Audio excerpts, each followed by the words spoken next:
L-uffiċċju tan-notifiki Tat-Twelid u l-imwiet li Identity Malta għandha l-Isptar Mater Dei infetaħ minn ġdid. Dan wara li tul l-imxija Identity Malta kienet proattiva u provdiet arranġamenti sabiex dawn in-notifiki ikunu jistgħu isiru bil-posta. L-uffiċċju joffri wkoll assistenza lill-pubbliku dwar xi diffikultà li jista' jkollu b'rabta mas-servizzi tar-Reġistru pubbliku kif ukoll servizz ta' passaport ta' emerġenza għal trabi jew tfal taħt 3 snin li jkollhom bżonn ta' kura urġenti barra minn Malta. Il-Kap Eżekuttiv ta' Identity Malta Anton Sevasta spjega li sa mill-ftuħ tiegħu f'April tal-2018 l-uffiċċju irreġistra żieda sostanzjali fit-talbiet għas-servizzi li jagħti. L-uffiċċju minn kemm ilu miftuħ madwar sentejn ilu rajna madwar 80% ta' reġistrazzjonijiet ta' twelidiet u madwar 45% ta' reġistrazzjonijiet tal-imwiet. Sevasta qal li permezz ta' taħriġ apposta li l-Aġenzija tat lill-impjegati ta' djar residenzjali f'Malta u fir-residenza San Vincenz de Paul notifiki ta' mwiet li jseħħu f'dawn id-djar se jkunu jistgħu jsiru hemmhekk stess.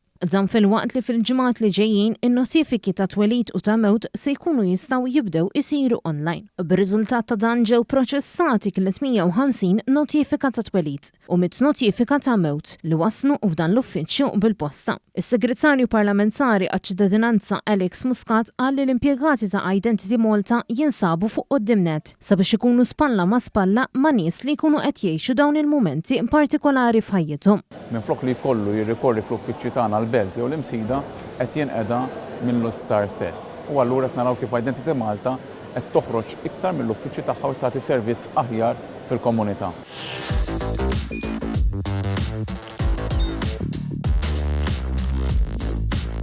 Idħol fuq one.com.mt u hemmhekk tista' tara l-programmi kollha li jxandru fuq One permezz ta' One Play.